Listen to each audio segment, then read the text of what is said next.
What's wrong with the engagement ring I gave my girlfriend? When I got down on one knee at the beach where we'd had our first date, Kiara dropped to her knees and cried, saying yes over and over. But then she saw the ring up close as I was putting it on her, and her face just dropped. She still let me put it on her finger, but her hand was shaking and she kept staring at it like she couldn't believe what she was seeing. On the drive home, she kept her ring hand covered in her lap, instead of admiring the ring like I'd expected. And when I asked if she liked it, she said, "I just can't believe you picked this," in this weird, hollow voice. I thought maybe she was just overwhelmed by the proposal, but when we got home, she immediately took the ring off and put it in the box, saying she didn't want to damage it. We almost had a fight over it when she almost forgot to put it back on the next morning. We went to brunch with our parents, and that's when her mom saw it. She literally gasped. Her dad didn't even seem happy or say congratulations, just asked if I was trying to make some kind of statement. When I said no, I just thought it was beautiful. He exchanged this look with his wife like they were communicating telepathically. Kiara's mom pulled her aside and I heard her whisper, "You don't have to go through with this," which made no sense because they'd always loved me. Kiara posted our engagement announcement on social media, but cropped out the photo of the ring saying the lighting wasn't good. When her friends asked to see it in the comments, she kept making excuses about waiting to get professional photos taken. Her best friend Mia came over that night, and when Kiara showed her the ring, Mia just said, "Oh my God, he actually did that," and left without even congratulating us. I posted in 3 different wedding forums asking for advice about why everyone was acting strange about the ring and included detailed photos from every angle. Every single post got deleted within minutes, and I was banned from 2 forums for obvious rage bait and trolling the community with offensive content. One moderator messaged me saying if the photos were real, I should be ashamed of myself. At work, I mentioned getting engaged, and my coworker asked to see the ring photo on my phone. She looked at it for about 2 seconds before handing my phone back like it was contaminated and saying, "That's certainly a choice." By lunch, everyone in the office was whispering, and my manager pulled me aside to say that while my personal life was my business, I should be mindful of professional boundaries. I went back to the jeweler thinking maybe there was something wrong. The jeweler remembered me and said he stood by his work, and the ring was exactly what I'd asked for with genuine materials and expert craftsmanship. When I asked if other customers had issues with similar designs, he said he'd never made another ring like this, and probably never would again. Kiara started wearing the ring only when we were alone and keeping it in the box whenever we went anywhere. When I confronted her, she said she just didn't want to lose it, but I could tell she was lying. Her sister saw it at family dinner and immediately said, "Please tell me that's not the real ring." And when Kiara nodded, her sister actually left the table. I asked my mom what she thought, and when I showed her the picture, she went completely silent before asking if I'd bought it as a joke. When I said no, she asked if I'd been having mental health issues and suggested I see someone. Kiara's friends started declining our wedding planning meetings, and her cousin, who'd agreed to be a bridesmaid, backed out saying she had scheduling conflicts. When we went to look at venues, the wedding coordinator saw the ring and asked if we were sure we wanted to move forward with booking. Kiara started crying in the car afterwards, saying she couldn't do this anymore. I begged her to just tell me what was wrong with the ring, but she kept saying if I couldn't see it myself, then that was the whole problem. I examined it under a magnifying glass looking for hidden symbols or offensive imagery, but it looked completely normal to me. I even had it appraised by a different jeweler who said it was worth exactly what I'd paid and was certainly unique but technically well made. After 2 months, Kiara said she needed to talk and gave me the ring back. She said she'd tried to be okay with it because she loved me, but she couldn't marry someone who would think that ring was acceptable. She said her friends and family had staged an intervention, asking her what kind of person would give that ring, and she couldn't defend me anymore. When I asked one last time what was wrong with it, she just shook her head and said, "The fact that you genuinely don't know makes this so much worse." She left and blocked my number, and when I tried to sell the ring online, the listing got flagged and removed within hours. Even pawn shops wouldn't take it with one owner saying he didn't want that kind of energy in his store.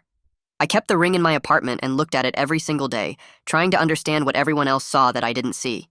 It was literally a classic oval-shaped diamond, with small sapphires around the band, because blue was Kiara's favorite color. I thought it was just a beautiful, normal ring, but I had no idea how wrong I was. That first night after Kiara left, I sat at my desk with the ring under my lamp for hours. I turned it slowly, watching the diamond catch the light from every possible angle.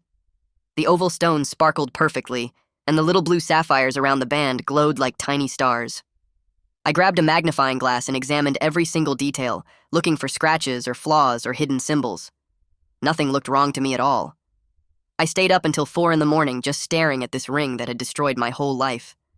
My eyes burned from focusing so hard, but I kept looking, desperate to see whatever horrible thing everyone else saw.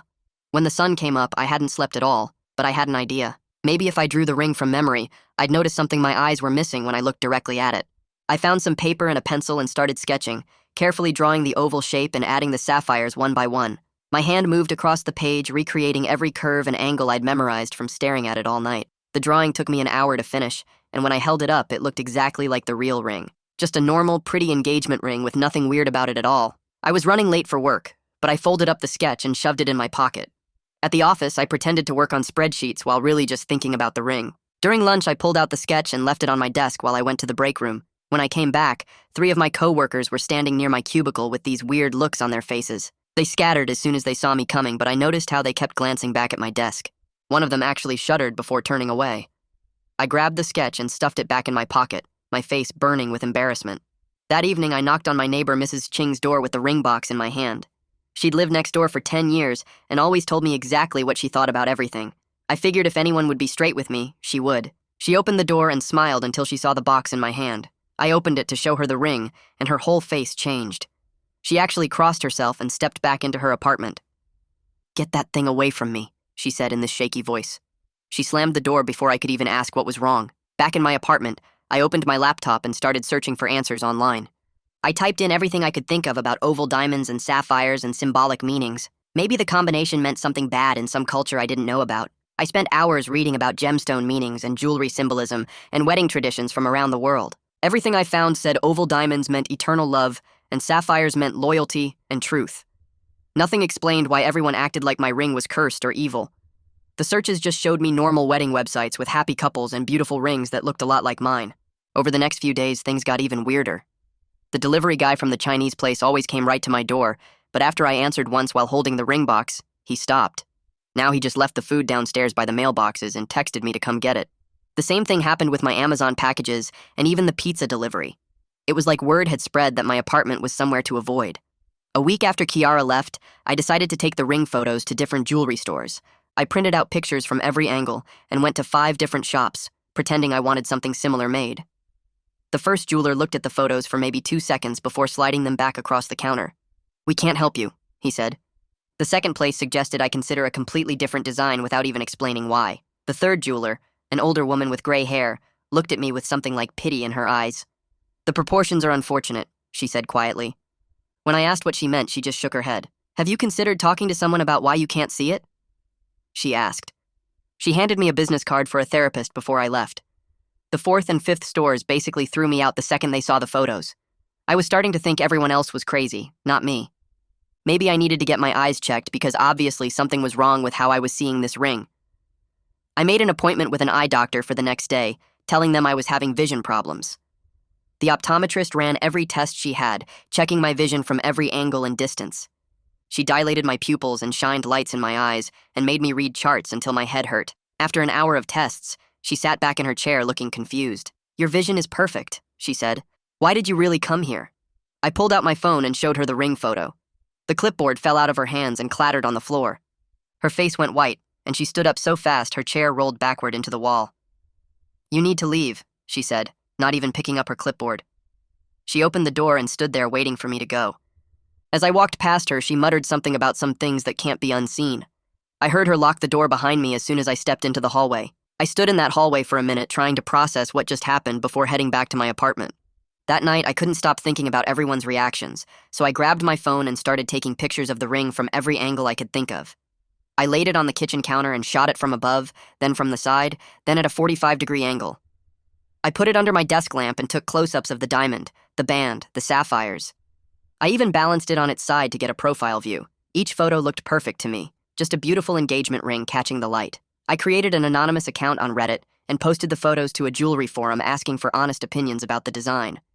Within 10 minutes, the post was removed, and my account was banned for violating community standards. I tried again on a different forum with a new account, and the same thing happened. I posted to a general advice subreddit, and it got flagged immediately. 3 different moderators sent me messages saying I was sick for posting that kind of content. The next morning, my phone rang while I was making coffee, and it was my building manager. He said several tenants had complained about me approaching them in the hallway yesterday, trying to show them something inappropriate. I told him I was just asking about a ring, but he cut me off and said if there were any more complaints, he'd have to start eviction proceedings. After he hung up, I realized I had shown the ring to maybe 4 or 5 neighbors over the past week, and they must have all reported me. I spent the rest of the morning searching online for psychologists who specialized in perception disorders. I found one who had written papers about visual processing issues and called her office. The receptionist said they had an opening that afternoon due to a cancellation, so I took it. The office was in a medical building downtown, and when I walked in, the psychologist introduced herself and asked what brought me in. I pulled out my phone and showed her the ring photos, explaining that everyone else saw something disturbing, but I couldn't see it. She looked at the photos for maybe 5 seconds before putting my phone down on her desk face down. She asked me to describe what I saw when I looked at the ring. I told her about the oval diamond, how it caught the light, the way the sapphires were spaced evenly around the band, the classic 4-prong setting that held the main stone. She took notes the whole time I talked, her pen moving faster and faster across the page. Her face got more and more concerned as I described each detail. She asked why I chose this specific design, and I explained that I wanted something timeless and elegant with Kiara's favorite color. She wrote that down too, and then asked if we could explore my background a bit. Over the next 3 sessions, we went through my whole childhood, looking for anything that might explain my perception issue. She asked about my relationship with my parents, any traumatic events, my education, my previous relationships. We talked about how I met Kiara, our relationship dynamics, what marriage meant to me. She kept coming back to questions about my intentions with the ring design, asking if I was trying to send a message or make a statement. I kept telling her I just wanted something beautiful, but she'd write that down and ask again in a different way. She asked about my understanding of symbols and shapes, if I'd studied art or design, if I had any interest in occult or religious imagery. After our 3rd session, she said she needed to consult with colleagues and would call me to schedule our next appointment. While I waited to hear back from her, I remembered my college friend who became an art professor. I found him on social media and sent him a message saying I needed his professional opinion on something. He responded pretty quickly, but when I mentioned it was about the ring that was causing problems, he said we could only meet in a public place. We agreed on a coffee shop near the university the next afternoon. I got there early and had the photos ready on my phone. He showed up right on time, but sat across from me with his coat still on like he might need to leave quickly. I slid my phone across the table with the photos pulled up. He glanced at them for maybe 2 seconds before sliding the phone back to me. He said the composition created what he called a deeply uncomfortable visual narrative, but when I asked him to explain, he just shook his head. He told me some things were better left unexamined and got up to leave. I grabbed his arm and begged him to help me understand, but he pulled away and said he couldn't be involved with this. That night, I started having dreams about the ring. In the dreams, everyone around me could see something floating above it, like a shadow or a shape that was obvious to them but invisible to me. I'd wake up and immediately look at the ring, searching for whatever was in the dream, but it looked the same as always. The dreams got more intense each night, with the shadow getting darker and more defined, but I still couldn't make out what it was supposed to be. After a week of these dreams, I decided to hire a private investigator to look into the jeweler who made the ring. I found a PI through an online directory and met him at his office. I explained that I wanted to know if the jeweler had deliberately sabotaged my ring somehow. The PI took the case and said he'd have preliminary findings within a few days. When he called me back, he said the jeweler had no criminal record, no complaints filed against him, nothing unusual in his background. But he mentioned something interesting. The jeweler had retired immediately after making my ring and moved out of state. The PI had the jeweler's new address, and I decided I had to talk to him in person. I drove 6 hours to find him living in a small house in a retirement community. When he answered the door, he recognized me immediately and his face went pale. I begged him to explain what he'd done to the ring. He invited me in, and we sat in his living room where he swore he'd only followed my exact specifications. He pulled out a folder from a desk drawer and showed me his original notes from our consultation, plus the sketches he'd made based on my description. He said when he saw the final result, he knew he should have said something, but I seemed so happy with it that he let me take it. I looked closer at the sketches he spread out on the coffee table, and my stomach dropped because they really did look different from what I was holding in my hand. The sketches showed a simple oval with small stones around the band, clean and normal looking. But when I held the actual ring next to the drawings, something was off even though I couldn't name what. The jeweler kept pointing at specific spots on the paper, then at the ring, tracing lines with his finger like he was showing me something obvious, but my eyes just couldn't track whatever he was trying to highlight. He pulled out more papers from the folder, receipts and work orders and photos he'd taken during the process, and in each one the ring looked slightly different, like it was changing shape as he made it. I spent another hour there going through everything, taking photos of his sketches with my phone, but he finally asked me to leave because his wife was getting upset about having me in their home. The drive back took 6 hours, and I couldn't stop thinking about those sketches, pulling over twice to compare the photos on my phone to the actual ring sitting in its box on my passenger seat.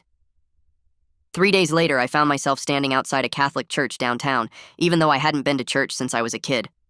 The priest was in his office doing paperwork when I knocked, and he smiled and was invited me in until I pulled out the ring box. His whole body went rigid when I opened it, and he actually pushed his chair back from his desk like I'd shown him something dangerous. He told me this wasn't a spiritual problem and suggested I needed professional help for whatever made me create this. Then he asked me to leave his office immediately. That night, I found an online forum for people with perception disorders, thinking maybe I'd finally found people who would understand. I typed up my whole story, attached photos from every angle, and posted it in their support section. Within 10 minutes, my post was deleted, and I got a message from the moderator saying I was banned for trolling vulnerable people with obscene content, and if I tried to create another account, they'd report me to the site administrators. My phone rang the next morning, and it was my mom saying my sister was flying in from Colorado because she'd told her I was having some kind of crisis. I tried to tell my mom I was fine, but she said my sister had already bought the ticket and would be there that afternoon.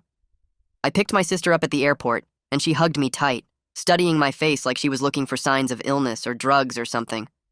We went back to my apartment and I made coffee while she sat on my couch, and when I brought out the ring box, her whole demeanor changed. She opened it, looked for maybe 1 second, then started crying and asking what happened to me to make me think this was okay. She kept saying she didn't understand how her brother could make something like this, like I'd become a completely different person. She stayed for 3 days and kept suggesting we visit our childhood home, thinking maybe something from our past would explain why I couldn't see what everyone else saw. Our parents still lived in the same house 2 hours away, so we drove out there on a Saturday morning and spent the whole day going through photo albums and old home videos. My sister kept asking if I remembered specific events, teachers, friends, anything that might explain this blind spot, but nothing stood out as unusual. We looked through my old drawings, school projects, art class assignments, searching for any pattern or symbol that matched the ring, but found nothing. My mom made dinner and we sat around the table like when we were kids, but the whole time my sister kept looking at me with this worried expression. She flew home the next day after making me promise to see a doctor, not just a therapist, but an actual medical doctor who could check if something was physically wrong with my brain. I made an appointment with a neurologist the following week, telling the receptionist I needed to be evaluated for possible visual processing issues. The neurologist was a woman in her 50s who listened to my whole story without interrupting, took notes, then ordered a full set of brain scans, including an MRI and CT scan. I spent a whole day at the hospital getting tested, lying in machines while they scanned my brain from every angle looking for tumors or lesions or anything that might affect how I see things. The results came back completely normal. No abnormalities, no tumors, nothing that would explain why I couldn't see what everyone else saw in the ring. The neurologist seemed puzzled and referred me to a specialist who studied rare cognitive conditions, saying this was beyond her expertise. The specialist worked at a research hospital and had published papers on visual agnosia and other perception disorders. He examined the ring photos on my phone, had me do various visual tests, then sat back in his chair and said he'd seen similar cases where people literally couldn't perceive certain visual patterns. He explained it might be selective visual agnosia, where my brain couldn't process whatever specific pattern everyone else was seeing, and he said while it was extremely rare, there were documented cases in medical literature going back decades. We spent 3 sessions trying different exercises to help me see the pattern, looking at the ring through colored filters, under different types of light, reflected in curved mirrors, even using special glasses that were supposed to help with visual processing. Nothing worked, and I still saw the same beautiful oval diamond with sapphires that I'd always seen, while he kept making notes about my responses with this concerned look on his face. He suggested I attend a support group for people with visual processing disorders, saying it might help to talk to others with similar conditions. The group met in a community center basement every Tuesday night, about 12 people sitting in a circle talking about living with various types of agnosia and visual processing problems. When it was my turn to share, I explained my situation and showed the ring photos on my phone, and even these people who dealt with perception issues every day seemed uncomfortable. One woman said my case seemed uniquely severe, and the group leader suggested I might benefit from individual therapy rather than group sessions. I found an artist online who said she could paint visual interpretations of objects that people had trouble understanding. She worked out of a small studio downtown, and when I called her, she sounded hesitant, but agreed to meet after I explained my situation. The studio smelled like paint and turpentine, and she had canvases stacked everywhere against the walls. I showed her the ring photos on my phone, and she jerked back like I'd shown her something gross. She said she'd need $800 up front, and I couldn't watch her work or come back until she was done. I paid her cash, and she took the photos to study them, but kept holding my phone at arm's length. 3 days later, she called and said the painting was ready, but I had to come alone and take it wrapped. When I got to her studio, she had the painting already wrapped in thick brown paper with tape all around the edges. She handed it to me quick like it was hot and told me not to open it in public or around other people. She looked tired, and her hands were shaking a little when she gave me the package. I asked if she was okay, and she just said some things were harder to paint than others and practically pushed me out the door. Back in my apartment, I sat on my couch and carefully peeled off the tape and unwrapped the brown paper. The painting showed a ring on a black background, and it looked exactly like what I'd always seen. The oval diamond caught the light perfectly, and the little blue sapphires sparkled around the band, just like in real life. I stared at it for an hour, trying to see something different, but it was just a beautiful painting of a beautiful ring. I wondered if she'd scammed me and just painted what any normal person would paint when asked to paint a ring. My sister lived 3 states away, so I called her on video chat and held up the painting to my laptop camera. She gasped so loud I thought something was wrong with her and asked why I would have something like that painted. I told her the artist was supposed to show me what everyone else sees, and she said the artist had captured it perfectly. But when I looked at the painting again, it was still just the same normal ring I'd always seen. She asked me to put it away because she couldn't stand looking at it even through the computer screen. After she hung up, I started making a spreadsheet on my laptop to track every single reaction I'd gotten to the ring. I listed names, ages, genders, jobs, cultural backgrounds, and their exact reactions when they saw it. My coworker was 25, female, white, and had said it was certainly a choice. The pawn shop owner was maybe 60, male, Hispanic, and had refused to take it. Kiara's mom was 52, Korean, and had gasped and pulled Kiara aside. After 3 hours, I had 47 entries, and every single person, regardless of age or gender or background, had the same horrified response. I found contact info for researchers at a university who studied mass hysteria and shared delusions, and sent them my spreadsheet along with the ring photos. One researcher called me back within hours saying this was fascinating and asked if I could come to their lab for testing. I spent a whole day at the university doing perception tests and cognitive evaluations, while 3 researchers observed and took notes. They showed me the ring photos mixed with other jewelry photos, and I identified them instantly while they whispered to each other. At the end, they said the consistency of reactions across demographics suggested the issue was definitely with my perception, not everyone else's. They wanted to do brain scans, but I'd already had those done, and they came back normal, so they said this might be something new to science. A week later, I got an email from a documentary filmmaker who'd heard about my case from one of the researchers. She wanted to film my journey to understand what was happening and thought it would make a compelling documentary about perception and reality. We had 2 phone calls where she seemed really excited about the project and said she had funding lined up from a streaming service. But then she asked to see the ring photos for her lawyers to review before we signed contracts. She called back the next day and said her lawyers strongly advised against the project after seeing the photos, and she was sorry, but she had to pass. I was getting desperate, so I looked up hypnotherapist thinking maybe my subconscious could see what my conscious mind couldn't. The hypnotherapist was an older woman with a calm voice who said she'd helped people recover repressed memories and overcome mental blocks. In our first session, she put me under and had me describe the ring in detail while I was hypnotized. I talked about the oval diamond and the sapphires and the white gold band and how the light reflected off the facets. She brought me out of hypnosis and said I'd describe the same thing under hypnosis that I described while awake. We tried 3 more sessions with different techniques, but nothing changed, and I still couldn't see whatever everyone else saw.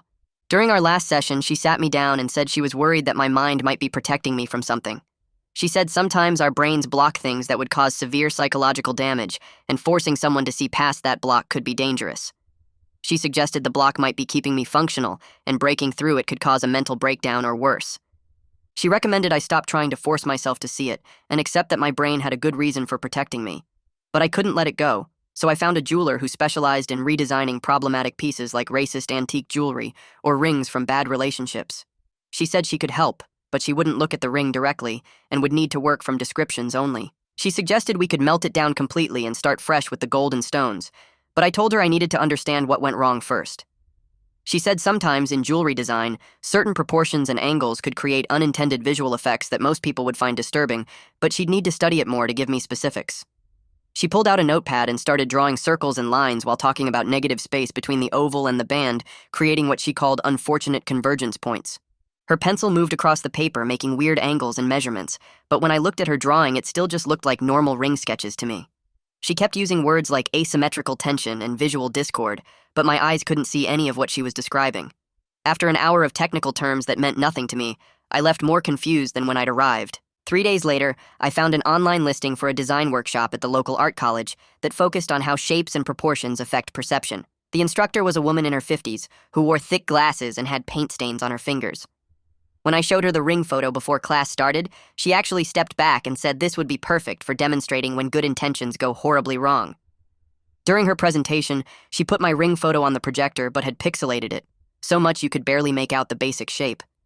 She pointed at different parts of the blurry image, talking about how certain combinations of curves and angles could create deeply unsettling visual effects. The other students in the workshop kept nodding and taking notes, while I stared at the pixelated blob trying to understand what they were seeing. We did an exercise where we had to trace shapes with our fingers on paper without looking. When it was my turn to trace the ring's outline from memory, my fingers moved in smooth curves around the oval and small circles for the sapphires. But as my fingers moved, several people near me got up and left the room holding their stomachs. One woman actually gagged and ran to the bathroom. My fingers felt only smooth curves and normal shapes, but everyone else was having physical reactions to watching me trace. The instructor stopped me halfway through and said that was enough for the demonstration. After the workshop, I spent weeks searching online for specialists who understood visual perception disorders. Most doctors I contacted said they couldn't help once I mentioned the ring situation. But then I found a specialist 2 hours away who specifically worked with people who had my type of agnosia. Her office was in a medical building with lots of plants and soft lighting. She was younger than I expected, with curly hair and kind eyes. She explained that sometimes our brains protect us from seeing things that would cause severe psychological distress. She said the protection mechanism was actually keeping me functional, and breaking through it had to be done carefully. We started with a breakthrough technique she'd developed using gradual exposure therapy combined with guided visualization. First, we worked with simple shapes like triangles and squares on cards. She'd have me look at them while she described what she saw, and I'd try to see it too. We spent hours just looking at basic geometric patterns while she talked about angles and proportions.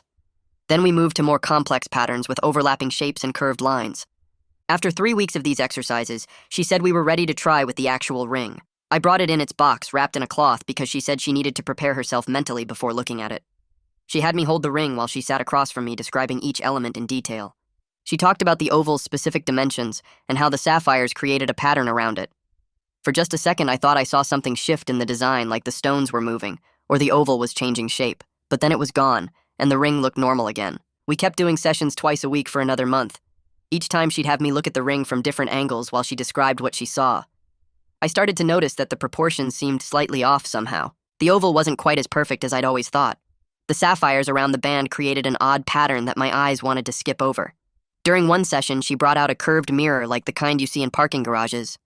She had me hold the ring up and look at its reflection in the curved surface. The distortion from the mirror changed how the shapes appeared. For just 1 second, I saw it clearly. The oval and sapphires together formed something that made my stomach turn violently. It was like those optical illusions where you suddenly see the hidden image, except this hidden image was something deeply wrong. The image disappeared as quickly as it came, but now I knew it was there.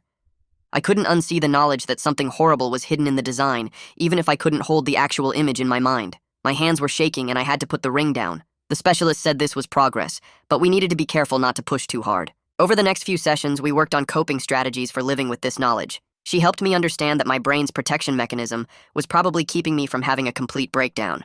She said some people's minds create these blocks to maintain basic functioning when faced with something too disturbing to process. We practiced breathing exercises and grounding techniques for when I felt overwhelmed by the knowledge that something was wrong, even without seeing it fully. She recommended I keep the ring locked away and try not to think about it too much. But I couldn't stop wondering what exactly everyone else saw so clearly that my brain wouldn't let me see. I called around to find someone who would destroy the ring completely. Most jewelers wanted to melt it down for the gold and stones, but I needed it gone entirely.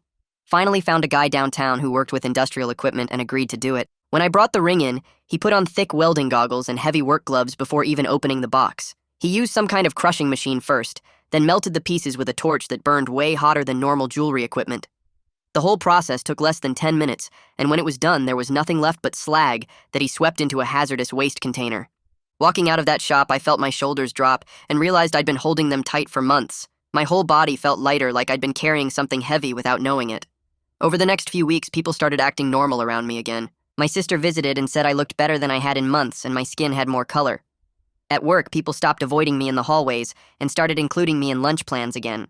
The change was so obvious that I knew the ring must have been affecting everything, even when it was just sitting in my apartment. I spent a long time thinking about whether to contact Kiara and finally decided to write her a letter.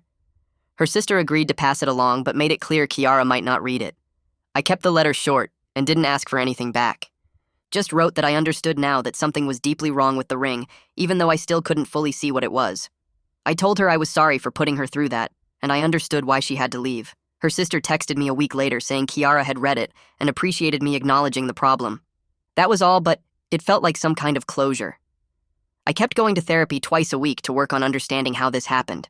We went through different times in my life when I'd missed obvious social cues or misread situations completely. There was a pattern of me not picking up on things that everyone else saw clearly. My therapist helped me develop strategies for checking with others when making important decisions.